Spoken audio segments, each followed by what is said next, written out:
Good morning, good afternoon, good evening. This is Dr. DeChavo. I will be your facilitator for Advanced Pathophysiology. This is a tough class, so I'm going to try my best to try to help you guys along.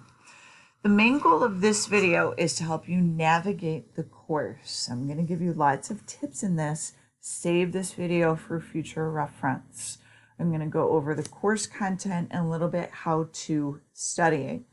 Every week I'll do a short video reviewing some of the material, reviewing test taking question approaches, reviewing studying.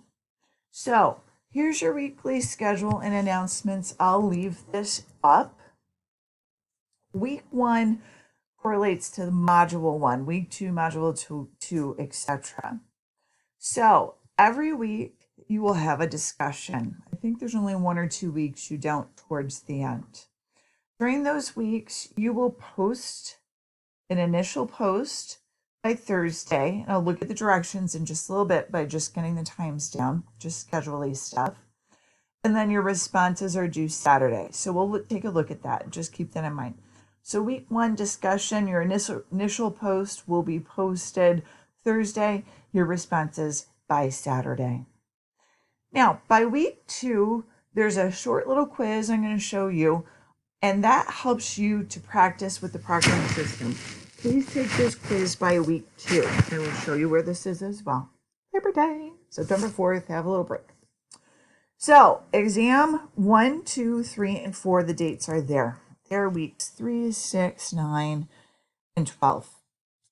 If you are retaking this course, all exams now have 50 questions.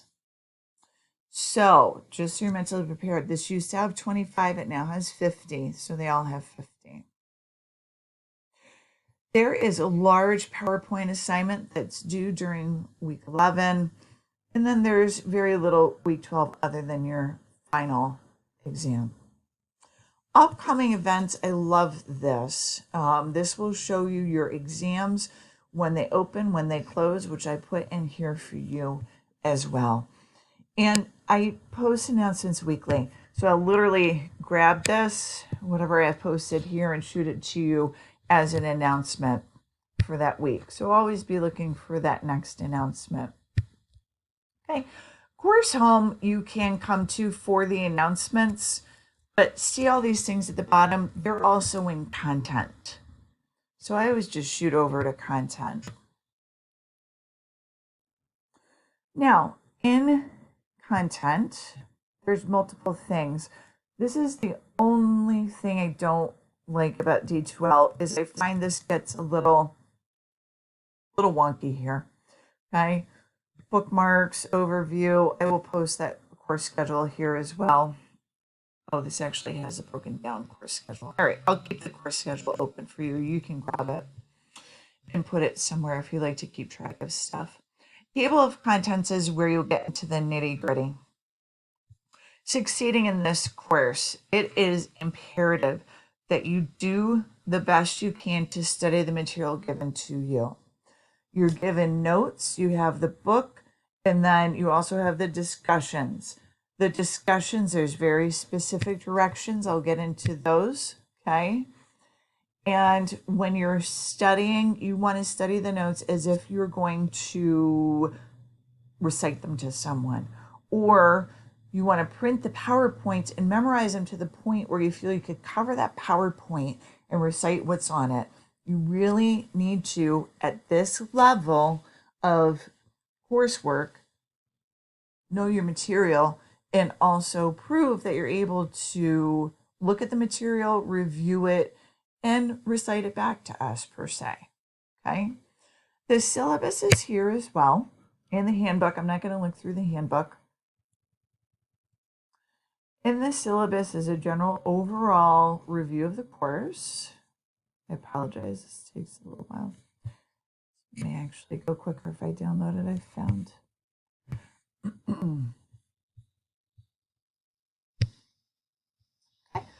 Just kind of your general syllabus and overview. University. I am your course facilitator. Required textbooks. This is really the main one you want to work with. your exams and the breakdown. Your PowerPoint case study is worth 20%. I really want to see good work on that, okay? I will grade those a little bit harder because they are worth so much. I want to see a lot of professionalism, no copying. I want everything run through Turnitin, please. Same thing with discussions, okay? The discussions, I have the grading, what's called Rubric, which explains how the grading is broken down. I'll look at that with you. Follow those directions and you'll get your points, okay? It's pretty straightforward. The rest of it you can look through on your own. It's a breakdown of grades and whatnot, okay? And you can keep that for your own review.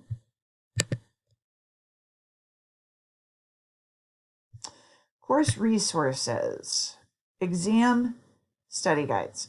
So the exam study guides are kind of summaries of the information that you will see on the exams, but not a complete summary, okay?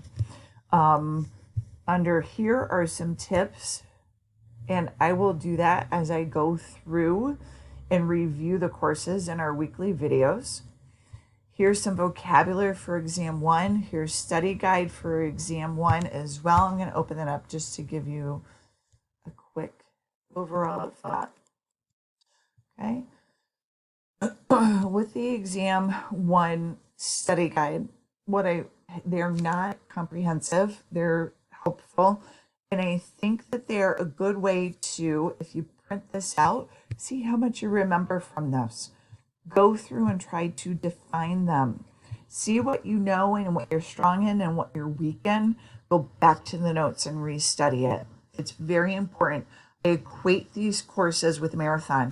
You can't just go out and run a marathon. You've got to start training your brain to retain this information because there's a lot of it. And I also recommend studying a little bit every single day. Don't wait until the night before. It's just too much material. Okay, so there's all the study guides for the 4 exams. Assignments, okay, case study assignment.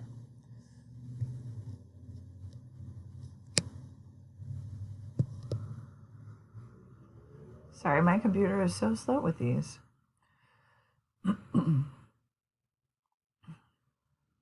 I would sing for you, but you don't want to hear me sing. Right. So, case study PowerPoint presentation. You'll have weekly discussions. This is the large PowerPoint presentation that I've already told you I'm going to be tough on grading. Go through. I would even print this off and just check everything off as you go through. You will develop a 20 PowerPoint page presentation with this information, 20 slides, okay? And then follow all this criteria. So this will be in week 11. You can absolutely start working on it now. I'm kind of like to just putz a little bit. I would print this off and start to work on it myself and try to figure out the topic and whatnot. Okay, so that's a big chunk of your grade. I would spend a fair amount of time on everything, of course, but that is 20% of your grade there.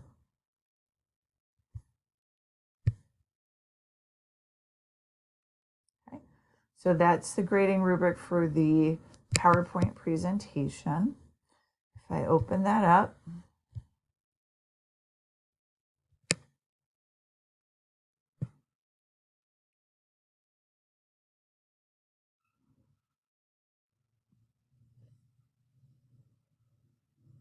okay, so introduction and background, unacceptable, excellent, content accuracy, etc., etc. You could see that grid right across, okay? So, strong scholarly, I wouldn't even look at the lower points. I would just look at all the excellent and follow it. It's pretty straightforward. The discussion rubrics. So I absolutely have taken a ton of points off the discussions. You want to follow this rubric. Why does that open so quickly? Well, whatever. Let's not question it. Okay, so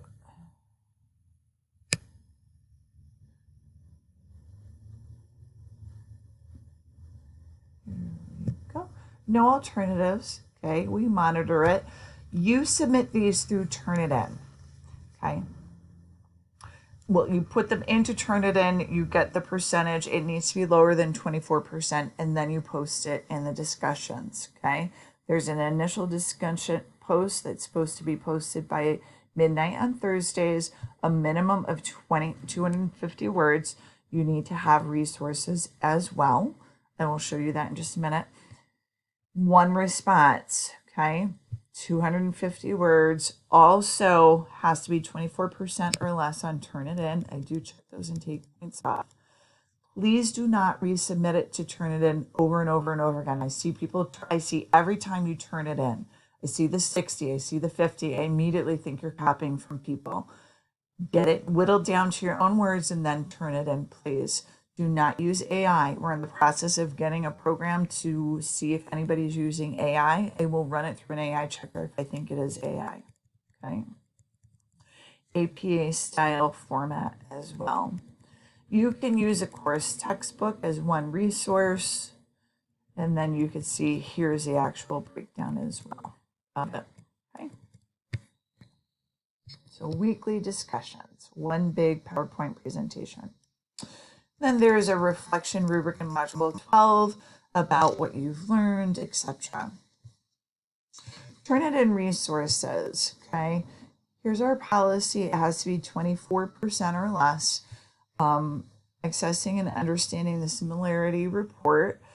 Read through those, make sure you understand them, submit it to Turnitin, and then you can post it to the discussion board. RP now is your proctoring system. You will always click here to take your proctored exams. By week 2, there is a practice exam I want you to take. You will click here. You know it's confusing, okay? Excuse me. Sorry. Let me just close that. Okay. So let's see. That will pop up when it's time, okay, to take that practice quiz, and you'll follow the directions to take it through here.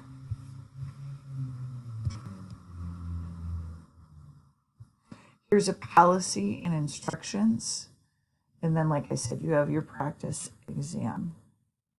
Okay. Now, there's also a missed question review. I think this is an excellent idea. If you don't do well on an exam, it's your perfect time and opportunity to go back and say why. If you look at a question and you don't recognize it at all, you didn't study it enough. If you look at the question and you misread a word, you've got to read the questions carefully. You have to read every word of the question.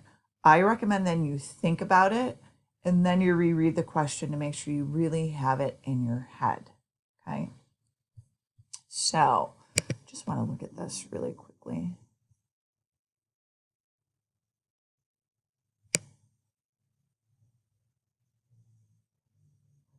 Okay, this walks you right through, and then it'll take you to your exam. So I was correct. You do unclick here for your proctored exam.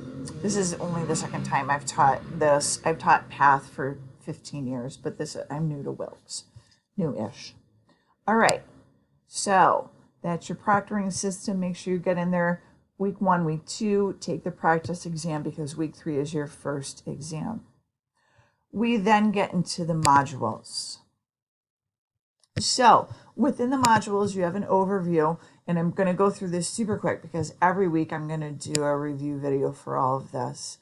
You have some nice practice things here, and then you have your discussions. So you pick, depending on the week, 1, sometimes there's 2 discussions. For this week, please do both because I'd like to hear about you, okay?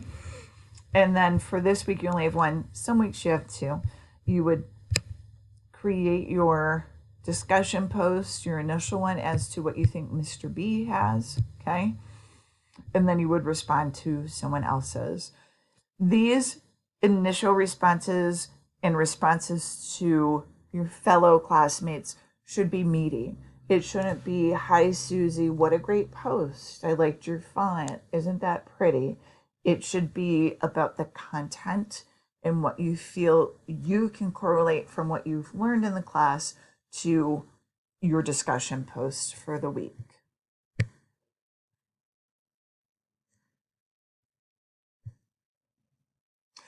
Now, here's the discussion that we spoke about, the introduction. There's the actual discussion itself. Okay, and here is the material for the weekly work. I buzzed right through it and went to the discussions. As you come down, you'll have your objectives, you'll have the PowerPoints. And once again, I'm going to go through these weekly, maybe do a half an hour to an hour lecture review of the material and try to help you out with some of that content. Below that, you have, short little statements here. You got another great opportunity to review. What is hypokalemia? What is hyperkalemia? Oh, wait, I don't remember that. Okay, I'm going to go back to the notes and review it. You just want to review and review and review these notes until you're sick of them. I tell you, sick of them. Okay. All right. So that's pretty much the gist of the weekly content. If you don't have an exam, you'll have the content, the notes, the video that I'll send in the announcements, and then your weekly discussion. And you want to be on top of those discussions. They do help your grade as well. Okay. And you could pop in here and take a look at these discussions, the weekly discussions. Okay.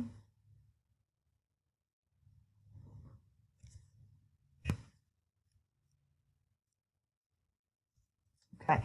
So this should be empty other than your names. Okay, great.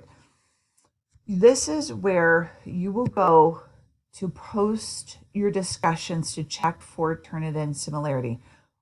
Once again, I don't want to see that you're publishing things with a high rate of copying. I want to see right from the start that it's very low. I will question you and email you about it. You'll go in, I check these every week. You will post your discussion, and of course there'll be some similarities because you'll be using your resources in APA format, which other people have used, okay? And make sure that it's 24% or less.